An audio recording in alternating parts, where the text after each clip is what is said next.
que nos vamos eso. Vámonos con nuestros queridos compañeros, colaboradores de Sin Censura, hombres y mujeres muy, muy inteligentes. Y permítame saludar con muchísimo gusto a mi querido colega, usted lo sabe perfectamente, él es editor de La Jornada Sin Fronteras y es un legendario corresponsal de guerra, un gran periodista, el querido Jaime Hernández. Querido Jaime Hernández, ¿cómo te va?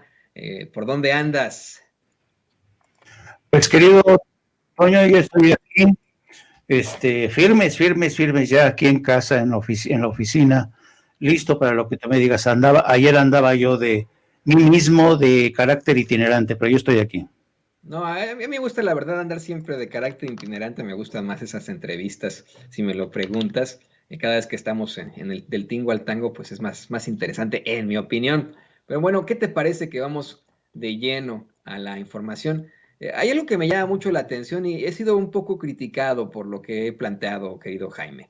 Resulta que hoy, en la conferencia de prensa mañanera, el presidente López Obrador invitó al canciller Marcelo Ebrard a que diera su informe sobre los avances de este entendimiento bicentenario. Sin embargo, desde ayer, el mismo secretario de Estado de la Unión Americana, Anthony Blinken, habló de cómo los resultados son insuficientes de ambas partes de la frontera, ¿no? De tanto Estados Unidos como de México. Lo han intentado utilizar para el golpeteo y etcétera.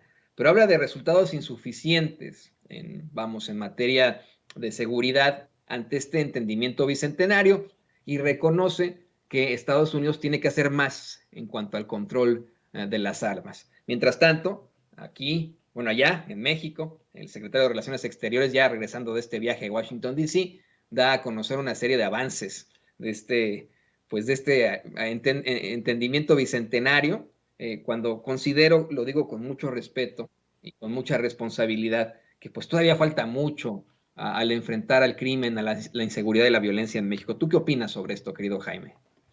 No, pues coincido contigo, porque hay dos formas de entenderlo, ¿no? Hay que verlo desde la óptica de Estados Unidos, pero también desde la óptica de México. En el caso de la óptica de Estados Unidos, está claro que Anthony Blinken reconoció que de la parte de Estados Unidos les falta mucho por hacer, particularmente en lo que concierne al tráfico de armas, y porque este reconocimiento de que les falta mucho por hacer es un reconocimiento de las carencias, de la incapacidad que ha tenido el gobierno de Estados Unidos para meter en cintura a las empresas que trafican con armas, a las armerías, a las más de 8,000 armerías que están distribuidas a lo largo de la frontera con México.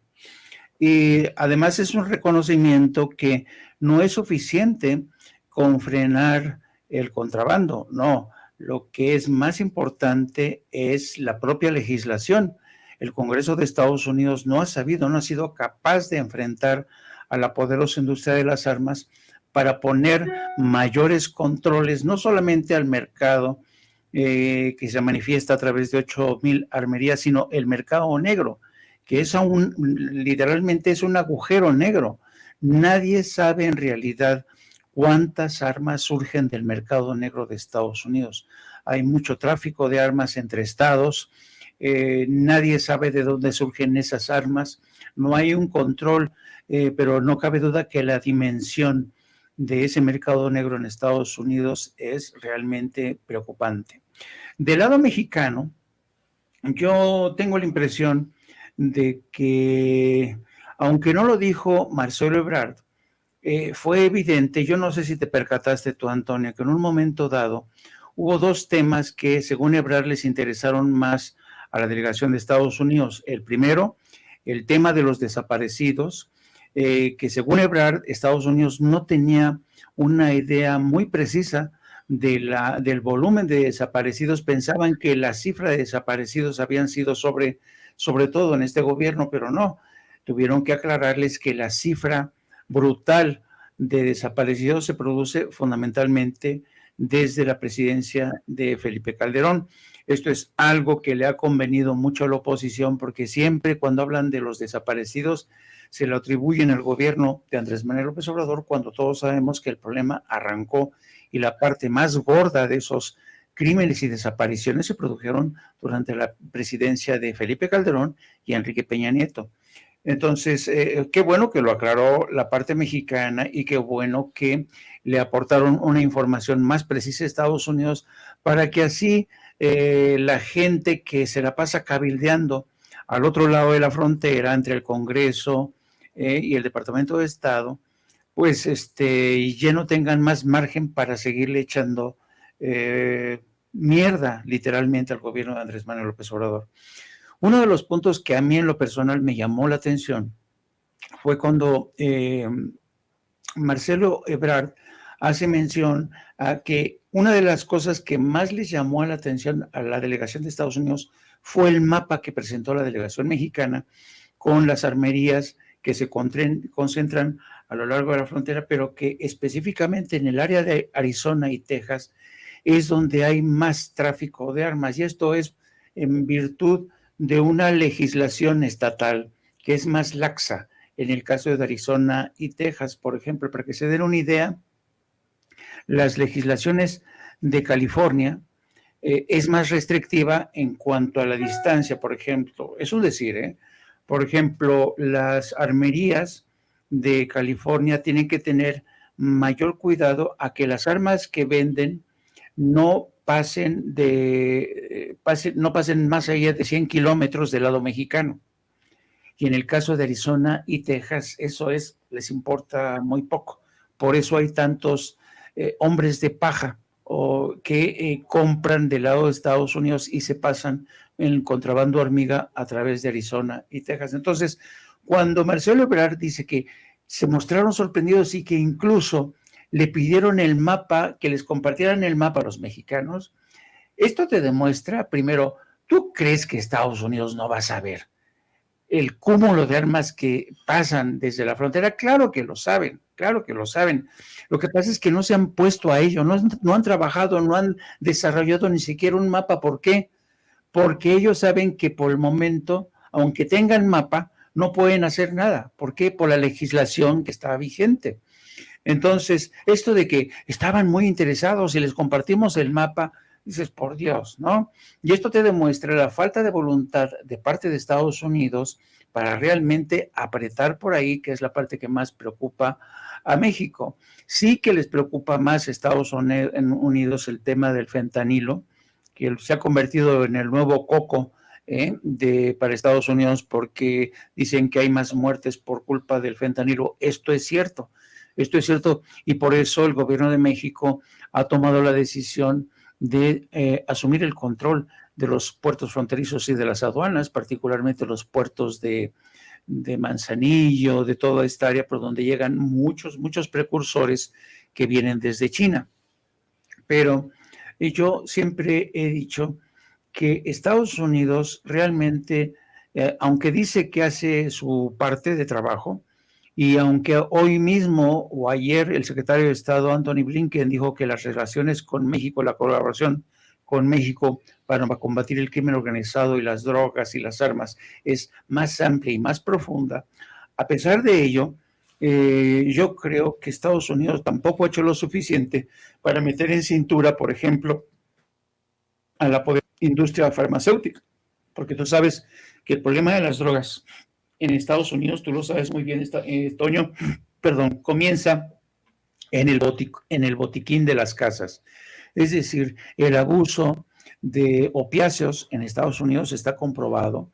No hay una regulación más estricta de la venta de los opiáceos, y claro, ya cuando se genera un problema que ha comenzado en el botiquín de casa y los jóvenes, sobre todo los estudiantes, ya llegan a las universidades, pues ya son adictos a los opiáceos, entonces hacen lo que sean para comprar este tipo de productos, incluido el fentanilo. Hay casos comprobados de cómo incluso en las universidades de Estados Unidos, los traficantes de esta droga no son mexicanos, son los propios estudiantes universitarios que se dedican a contrabandear este tipo de drogas. Así es que yo creo que si de verdad Estados Unidos tiene la voluntad de seguir cooperando con México, un paso que tienen que dar y que no pueden dar ahora, porque siempre están sujetos, siempre son rehenes de los ciclos electorales.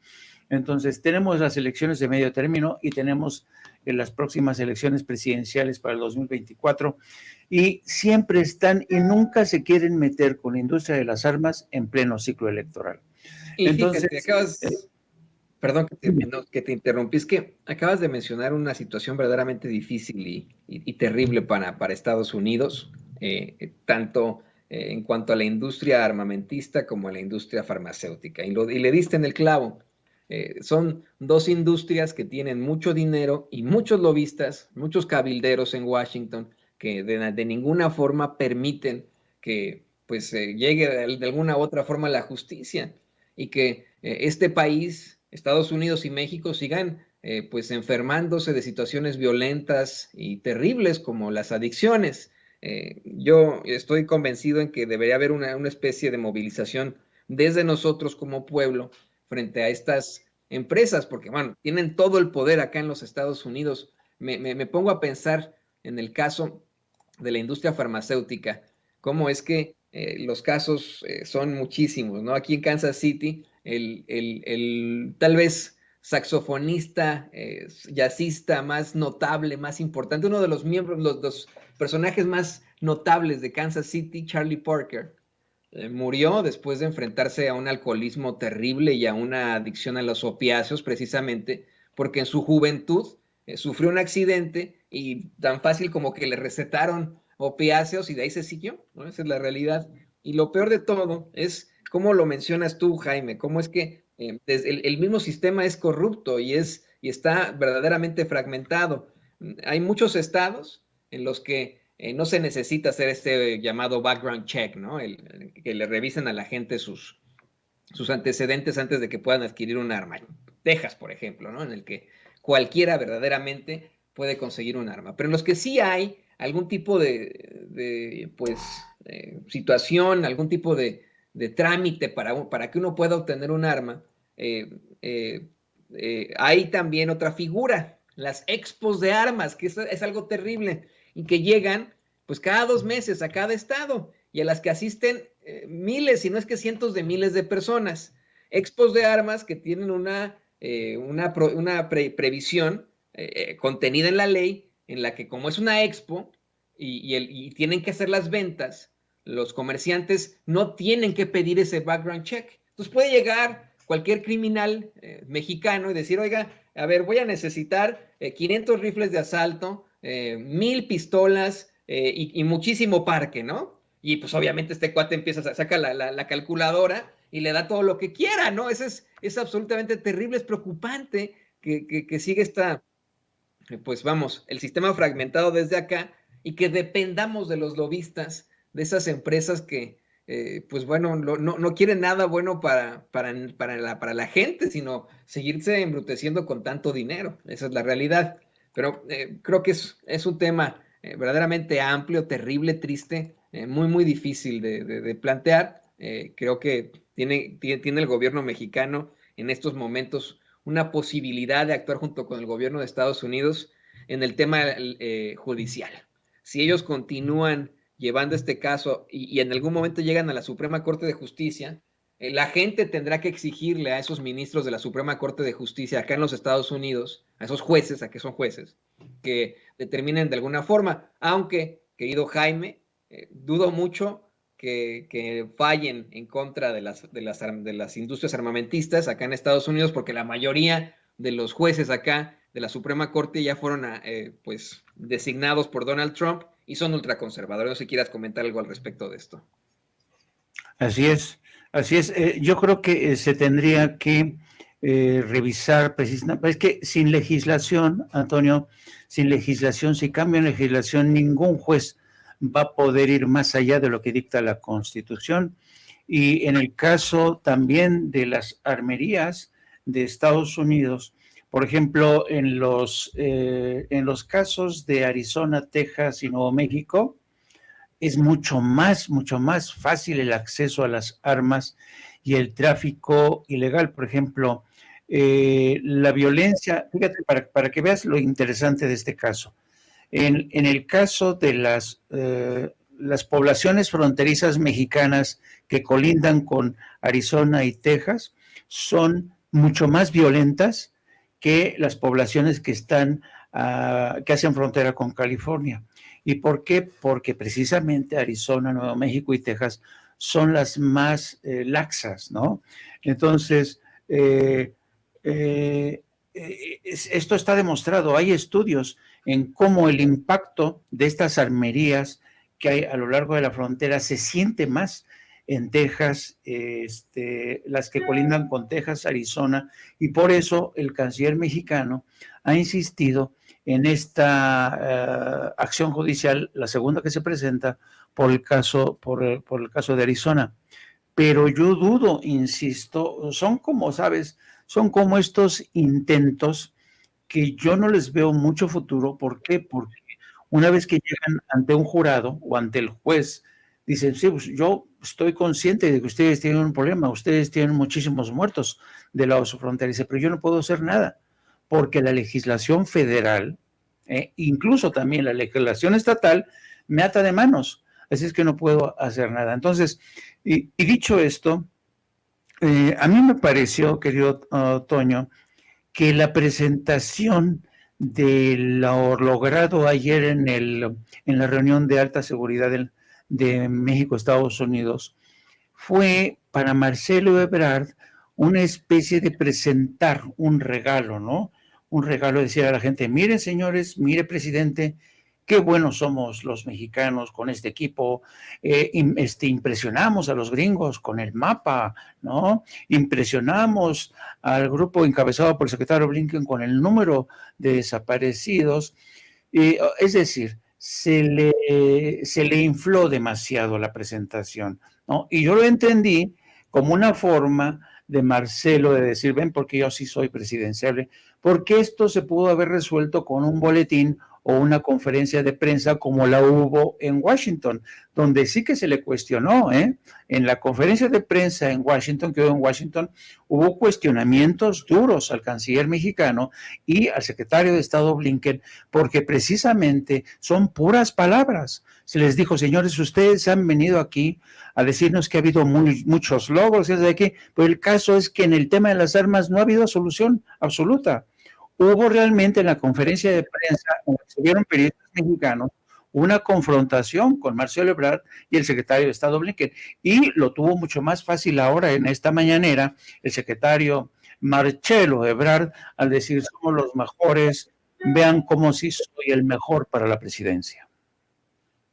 Lo que pasa es que Blinken no está buscando ser presidente de los Estados Unidos, ¿no? esa es la cosa, ¿no? Imagínate tú. De hecho, ese será un tema para otra ocasión, pero hasta el momento pues no hay un perfil acá en Estados Unidos para alguien que desde el Partido Demócrata pudiera sustituir a Joe Biden. Se dice que Joe Biden pues ya ante también situaciones no sería el candidato, no buscaría la reelección, pero pues esto le abre la puerta a los peores republicanos como Donald Trump o gente peor que él como Greg Abbott o como Ron DeSantis. ¿Por qué te parece que vamos a otros temas? Otro tema muy importante que hay que discutir aquí, querido Jaime, le pido a don David que nos grabe. Hoy en la mañanera hubo una pues determinación muy interesante.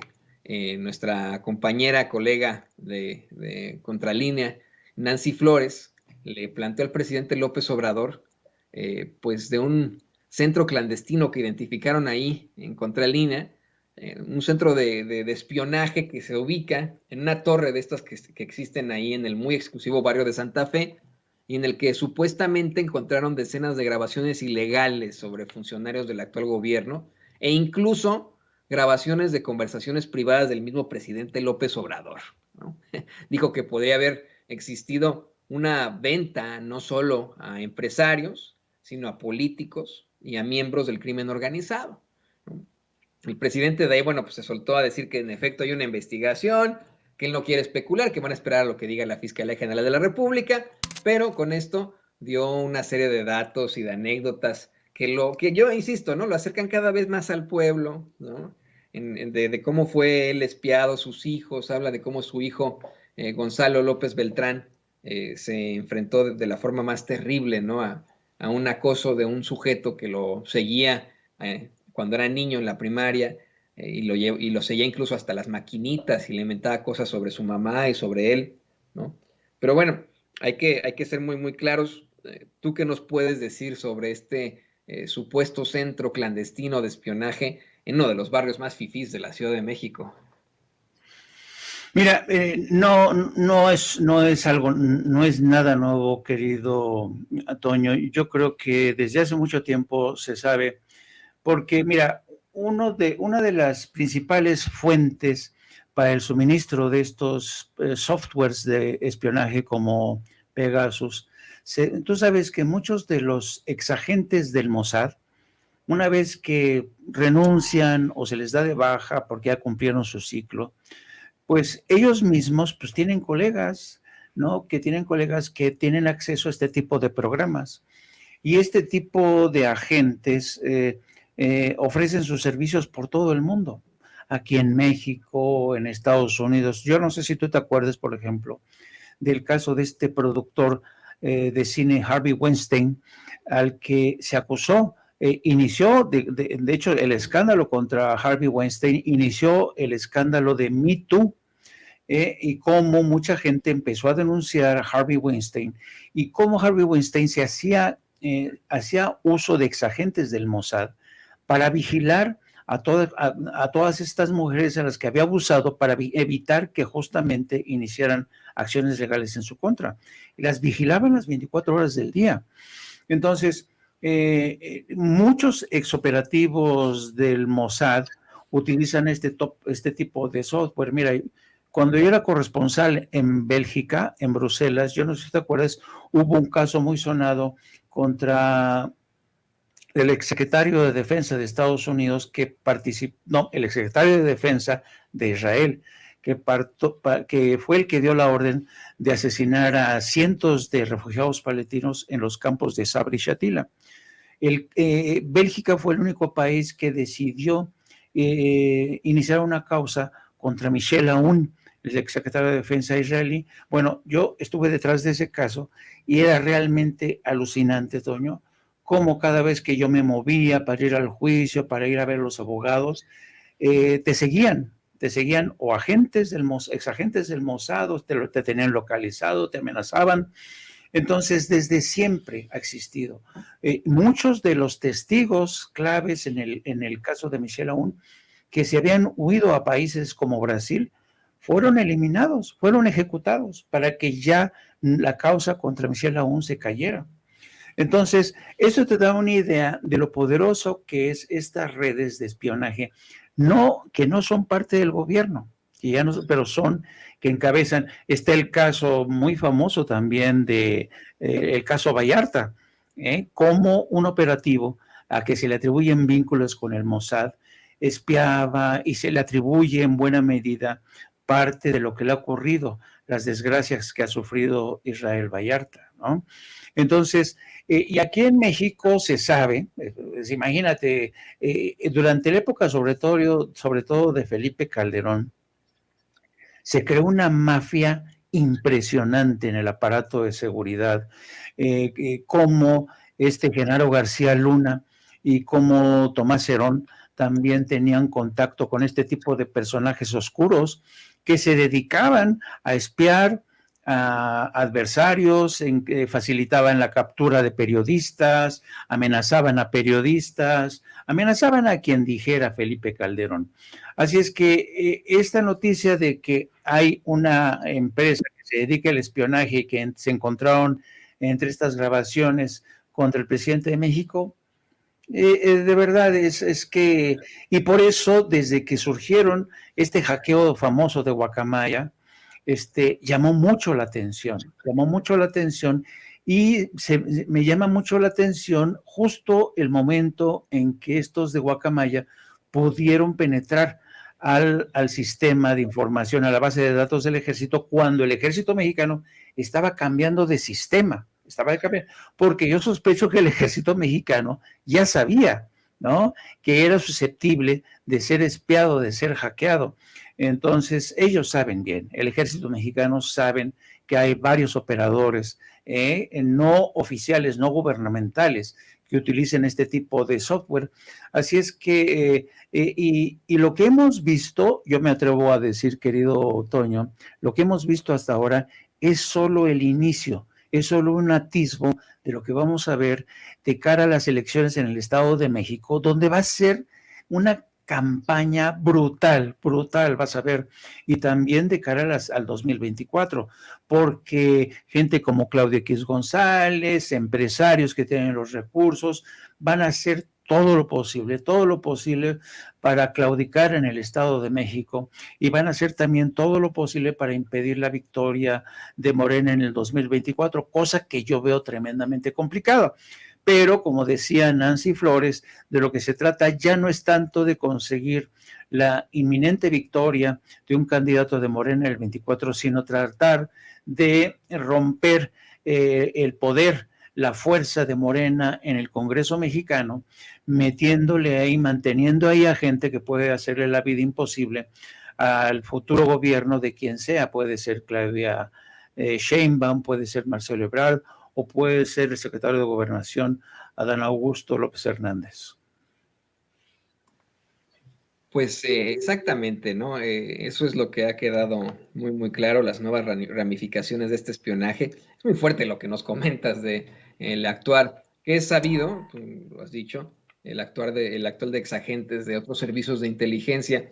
Y me llama mucho la atención, querido Jaime, que en este actuar estés hablando del Mossad, ¿no? Que es el servicio de inteligencia israelí, porque precisamente el malware Pegasus es de origen israelí. ¿Qué quiero decir con esto? Que esos, pues vamos, esos exagentes del Mossad que estarían utilizando en México ya se la sándwich. Saben cómo utilizar incluso ese sistema y pues eso es verdaderamente aterrador. No sé si quieras cerrar con algo ya para despedirnos. Sí, pero fíjate lo que ha dicho el presidente, en el caso del presidente, bueno, si, por ejemplo, si te intervienen tus correos privados, tu teléfono, Toño, a lo mejor nos sentaríamos de cosas muy, no sé, sorprendentes, ¿no? ¿Y qué dices de mí, no? Imagínate la serie de trapos sucios que me sacarían, ¿no? Bueno, a mí me sacaría más bien puros pañales, tengo puras fotos de mis hijitos, ¿no? Entonces, Sí, pero imagínate espiar a López Obrador, que como decía él, lo han espiado durante medio siglo. O sea, pues, la vida, yo creo que una de las vidas más públicas que ha tenido este país, un político de este país, ha sido la de Andrés Manuel López Obrador. ¿Que tendrá sus defectos? Pues por supuesto, ¿quién no tiene defectos? ¿Que tendrá algunos pecadillos? Pues también, ¿me entiendes? Pero básicamente de lo que no puedes acusar al presidente de México es de ser un ladrón, es de ser una persona deshonesta. Ya ves, este libro de El Rey del Cash se estrelló contra el muro. ¿Por qué? Porque no aporta nada que sea sustantivo, ¿no? Entonces es muy difícil. Y yo creo que, como dice Andrés Manuel López Obrador, su escudo, su mejor escudo, ha sido esta trayectoria de un hombre honesto, con sus errores, con sus virtudes, sus defectos, pero no cabe duda de que es un hombre que yo creo que ha sido el hombre que ha llegado en el momento ideal para ponerle un alto a esta corrupción, a este mar de corrupción, y los logros que se han obtenido bajo su presidencia realmente son notables por más esfuerzos que haga Claudia X González y la oposición para presentárnoslo como un presidente deshonesto, incompetente. Lo que es más, yo creo que este tipo de estrategias se les ha volteado en contra, porque lo que ha quedado en evidencia es la ineptitud, la incompetencia de la oposición para atacar a un hombre tan inteligente, con tal colmillo político como Andrés Manuel López Obrador, y ese es su gran escudo, y no importa que lo espíen, no importa que le siembren ahí en el baño, en la recámara, que le pongan cámaras, no sé, para que lo espíen más. Ya sabemos quién es Andrés Manuel López Obrador. Otro problema sería que, por ejemplo, imagínate que hubieran espiado con el mismo celo, con el mismo entusiasmo a Enrique Peña Nieto, a Felipe Calderón. Habríamos descubierto antes de tiempo las alianzas de Genaro García Luna con el crimen organizado, ¿no? Los pactos de Peña Nieto con Estados Unidos para sacar adelante la reforma energética, ¿no? ¿Cómo se negoció tras bambalinas? ¿Cuántos legisladores de Estados Unidos participaron en esas negociaciones? ¿Cómo se pactó la reforma energética en Estados Unidos y en México? ¿No? Cómo los abogados de las grandes empresas de Estados Unidos y México fueron los que elaboraron las leyes secundarias. Así es que a esta gente que dice, no, que el hackeo, que las investigaciones, señores, llegaron tarde, y además Andrés Manuel López Obrador es un objetivo realmente que no jamás les va a dar chicha, no les va a dar mucha amiga para exponerlo y para tratar un poco de abollarle el carisma, de maltratar su trayectoria. Y yo creo que a estas alturas están tan desesperados que yo no sé cuál va a ser el próximo bombazo, el próximo escándalo, pero creo que están condenados a derrotarse a sí mismos. O pues vamos, a que le salga el tiro por la culata. Hoy reportaba el presidente López Obrador cómo es que la semana pasada, la agencia Morning Consult dio a conocer que tenía aproximadamente 66% de las preferencias, y tan pronto se da el escándalo de las guacamayas y se da el escándalo del rey del cash, incrementó su popularidad esta semana a un 68%, así que pues, le salió muy, muy mal. Y bueno, pues querido Jaime, como siempre, muy feliz de tenerte aquí en Sin Censura, de poder compartir micrófonos contigo, de aprender de ti, de que nos puedas contagiar y empapar un poco de esta información. ¿Por qué no nos compartes también tus redes sociales para que la gente te vea y te escuche en tus plataformas? Pues, estamos muy, muy pendientes siempre de eso, querido Jaime. Muchas gracias, querido Antonio, gracias. Efectivamente, transmitimos todos los días. Ayer fue la excepción, pero hoy volveremos a estar a partir de las 14 horas en este espacio de No Apto para Cínicos. Vamos a hablar sobre todo también de la mañanera, de lo ocurrido, de este informe tan ampuloso, tan bien lustrado que presentó Marcelo Ebrard, como le decía Donald Trump. Vamos a hablar también de la política migratoria que se ha negociado también, de que se van a aceptar a venezolanos, porque como Estados Unidos no tiene relaciones con Caracas, no los puede deportar hasta allá, entonces México va a recibir a estos venezolanos. También les pido que me sigan a través de mis redes sociales en @Jaime y también a través de la sección de la Jornada Sin Fronteras, donde hoy hablamos del escándalo que se ha desatado en Los Ángeles con una vergonzante actitud de una concejala de origen mexicano que lanzó improperios y ataques racistas, expresiones racistas, y ha sido vergonzante, ha sido una tempestad la que se ha levantado en Los Ángeles, y esta historia lo pueden leer en la Jornada Sin Fronteras. Don Antonio, cuídese mucho, feliz fin de semana, descanse, gracias al equipo de producción, a la querida Ceci, a don David, les mando un abrazo a todos, y por favor, pórtense bien este fin de semana, no anden de huilos, por favor. Sí, oye, Jaime, te voy a recomendar un posicionamiento que hice. Está un poco pelado, a ver si lo pueden poner ahí en la Jornada Sin Fronteras, pero si quieres, ahí está en mi cuenta de Twitter, está como tweet fijado. También hice un posicionamiento aquí en Sin Censura más largo, un video sobre pues esta mierda que considero esos tres concejales, a Nuri Martínez, a Gil Cedillo, a Kevin de León, dos de ellos a quienes desafortunadamente conozco personalmente, y pues cómo es que estamos indignadísimos, estamos muy, muy enojados por esta representación asquerosa que tenemos de políticos que resultaron ser como Lili Telles, en una tan necesaria representación hispana acá en los Estados Unidos. Tenemos a políticos muy a la Lili Telles, con sus, disculparás tú, pero con sus pendejadas. Así que si te puedo recomendar algo para tu programa y para la Jornada Sin Fronteras, ahí está mi posicionamiento, un poco subidito de tono, pero pues ahí está en mi cuenta de Twitter, querido. No, pues perdón, es importante, Toño, y ojalá que así como está ocurriendo en Los Ángeles, donde ya tuvieron que renunciar a algunos, ojalá pasara así en México con Lorenzo Córdoba, que Así lo es. hubieran obligado a renunciar después de estos pronunciamientos de carácter racista de lo peor. Ojalá que así ocurriera en México, pero pues... Ya creo que perdimos por ahí a Jaime, ¿lo tenemos todavía?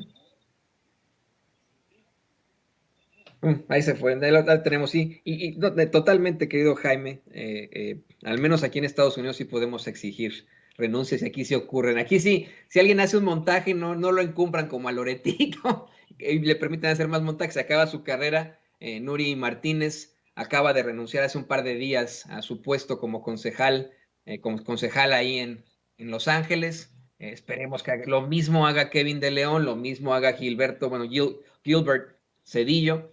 Y bueno, estamos muy pendientes, querido Jaime, yo te agradezco por tu participación aquí en Sin Censura, el editor de la Jornada Sin Fronteras, Jaime Hernández, y por supuesto, legendario corresponsal de guerra. Y ahora sí, permítame pedirle a